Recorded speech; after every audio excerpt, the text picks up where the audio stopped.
Easter 2020. The Gospel for today is John 20, 1 to 18. And if you can get a chance before you watch anything else, just read that passage, John 20, 1 to 18. But before I talk about that, I want to share with you a quote from C.S. Lewis, which captures in Lewis's brilliant prose why I believe we can trust that passages like the Gospel for today are utterly reliable. Here's Lewis.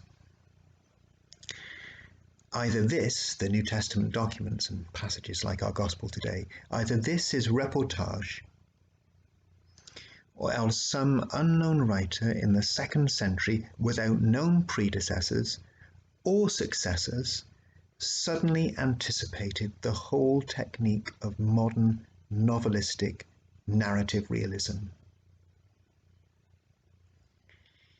And Lewis is talking about when you read passages in the New Testament, they're either like eyewitness testimony, rooted in a real witness account, or if they're fiction, just made up, then they're a type of fiction that is nowhere seen in the ancient world and is nowhere seen until about 2,000 years later.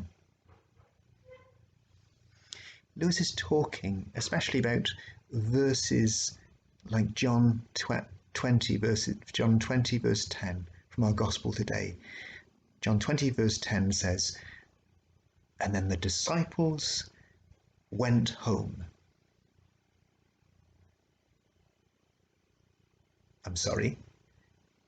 Come again. They went home. Yeah, they've seen Jesus crucified, his dead body shut up into a tomb. 3 days later, one of their company, Mary Magdalene, rushes back to tell them the tomb is empty and the body is gone. They run to the tomb, see the gravestone rolled away, and yes, the body is gone, and the burial cloths are, quote, neatly folded away. Such a thoughtful Christ. What a nice thing to do. All this,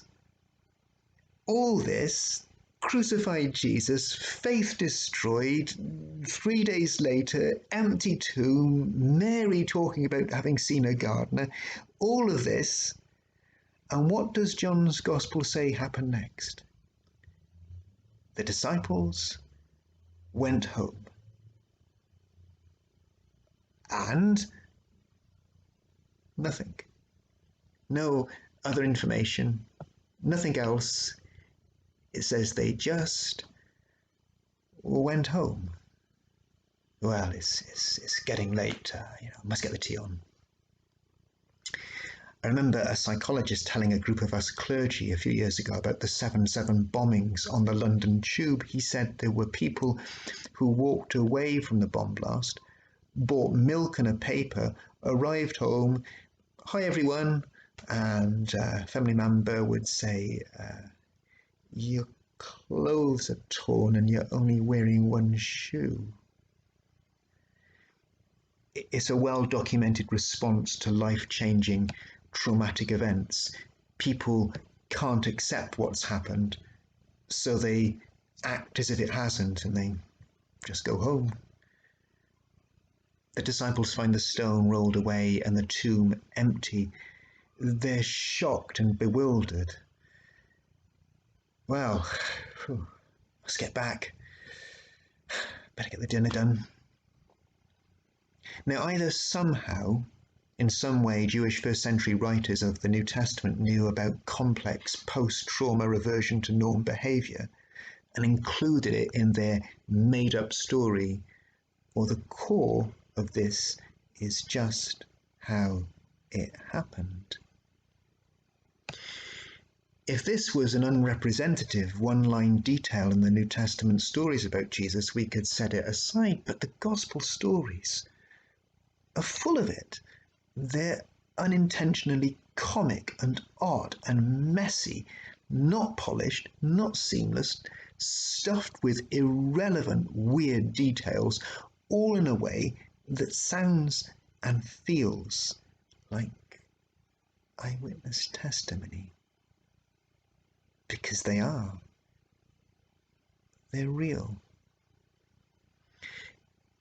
Here is Mary Magdalene. In ancient Jewish and Roman law, according to Josephus, an ancient Jewish historian, women didn't have the right to be a court witness. You can't believe what women tell you. So if you think the first Christian just made up the Easter story, you're claiming they made their chief witness someone no one would regard as a reliable witness. Why do you believe Jesus rose again? Because one of your women saw him. One of their women saw him. Oh, well, that's all right. No further questions, my lord. Scholars call it the criterion of embarrassment. Why would you include embarrassing, counterproductive details that make your own story less believable, less credible, and less, I know, but we have to say it this way because this is what happened. C.S. Lewis said, I've been reading ancient poems, ancient romances, vision literature, legends and myths all my life. They, the New Testament documents, are not like this. No, they're not.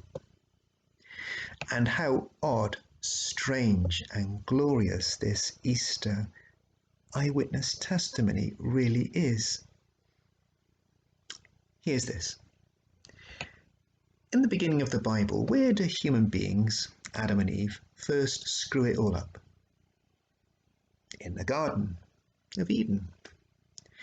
Where was Jesus betrayed? In a garden, Gethsemane. Where is Mary now on the dawn of Easter Day? In the garden. And who does she think Jesus is? The gardener. Oh, come on, are you seeing this?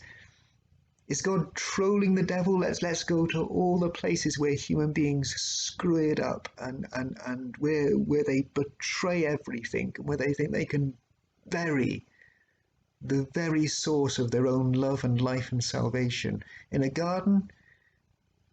In a garden. Is God trolling the devil? The stone was rolled away, the tomb was empty, the burial cloths were, get this totally weird, pointless detail, neatly folded away.